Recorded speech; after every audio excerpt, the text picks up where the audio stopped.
Hey, thanks for stopping by Casks-n-Que, where whiskey and barbecue meet. I'm your host, Justin Lloyd, and today I have with me my good friend, Henry Turner. Hello. So this is our 8th episode in the Game of Thrones Scotch series, and today we're going to review Clynelish, the House of Tyrell. So, let's get into it.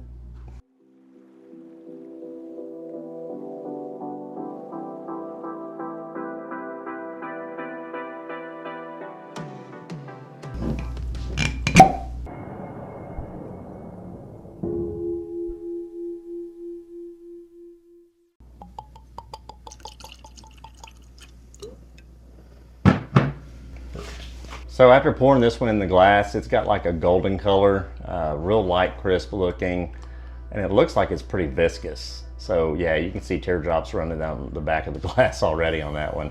Yeah, you can pick that up really nice. So I'm excited about this one. So Clynelish is a Highland single malt Scotch whiskey. One of the cool things about Clynelish, it is one of the 4 whiskeys that are used in the blending of Johnnie Walker.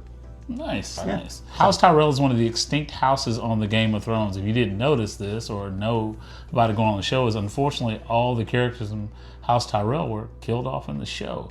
They ruled over the Reach, and they were wardens of the South in Game of Thrones, and they took this over whenever the House Gardner was wiped out during Aegon's conquest. And 2 of the most famous Tyrells were Marjorie Tyrell, which I'm a big fan of hers, and Olenna Tyrell, which, if you didn't know this, she orchestrated the assassination of Joffrey Baratheon, and that was at the end when you saw him gasping and choking. That came later to unfold in the plot when you found out when she was talking to Jaime, and she said the famous words, "Tell Cersei I want her to know it was me." That's pretty cold. One of the things I wanted to point out about Clynelish is of the series of, the Scotch series, of all of them that we've tasted so far, I think this one is the highest proof. This one is coming in at 102.4, 51.2 ABV. Well, excited about this one. Most Scotches stayed around 90 or a little bit above, a little bit below, but this one's kind of stepped up a little bit, so we're going to see what it's all about. Yep. Well, let's nose it and see what we think.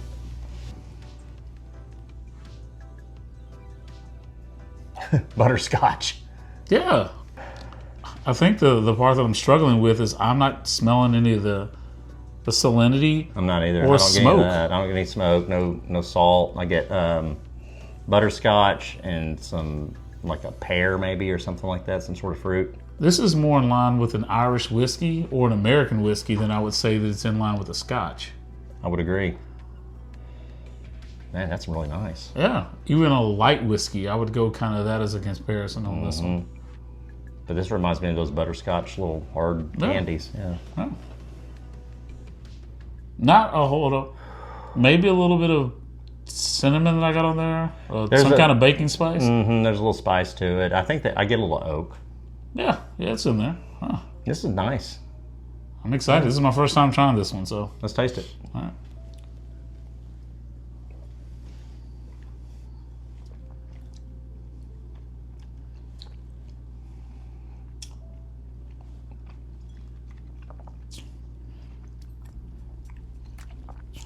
So my first impressions are that's not a Scotch. That's a Irish whiskey, and I like it. I like that a lot.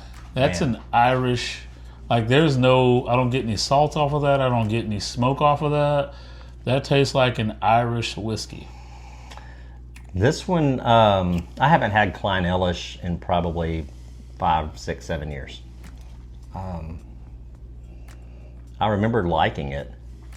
It's like drinking candy. With the little cinnamon and sugar. Makes the medicine go down. Dare I say this might be my favorite one out of the whole lineup so far. It keeps getting better. I know. So there is some, like, the proof comes across a little bit on the finish, but honestly it's some kind of hard candy. I can't really place it, but it's some kind of no doubt hard candy when you had it as a kid, and then just a little bit of the sweetness that comes across there, a little bit on the proof. Not a very long finish though, compared to some of the finishes that we've had with other ones. Agreed. But the best thing I can say is this has little to no characteristics of what I've had for most scotches. And this, if this is what Scotch is like, I could get into more of these. We've got you an entry-level Scotch, or a gateway Scotch. Man, look here. I guarantee you I could pour you a couple of Irishes and you were blinded against this. And you would it would be hard for you to kind of figure out this wasn't an Irish. I like Irish whiskey. But please, for anybody who may watch this over, who's a big Scotch purist, no disrespect. This is a fantastic Scotch. Yeah, he's just not a big Scotch drinker. He's a bourbon guy. Oh, man, I love this one. Yeah. I'll go back to it. All right, so now when I dive into the nose now, and it's drink a little bit of it's come out of the glass, I get a little bit of that salinity in there, maybe. As I really reach past everything else. Yeah, it's in the back, but yeah, it's hard candy, cinnamon, oak spice, butterscotch specifically for me. Man, that is really good. I love the higher proof. I think that just makes a big difference. I think if they would have put them all around that, especially, well, no, this is like a 5-year-old release, but maybe since then the community is kind of, leaning towards more of a higher proof expression, and this really hits home for what I would enjoy. Yeah. No age statement, I think. Maybe I mentioned that. Nothing on that like this one, and once again, I've seen this one around, and I won't say which store, but I think this is once again one of those bottles that was about $50 to $70. Oh, really? But I've seen this sitting at the store for about $160. Oh. And I haven't seen it in a lot of other places. I wouldn't pay that price for it. Either. But I will tell you, this is probably one of the better expressions that they've released with this Game of Thrones series from Diageo. So it's really good. It's really 50 or $60 all day. Yeah, I would. Yeah.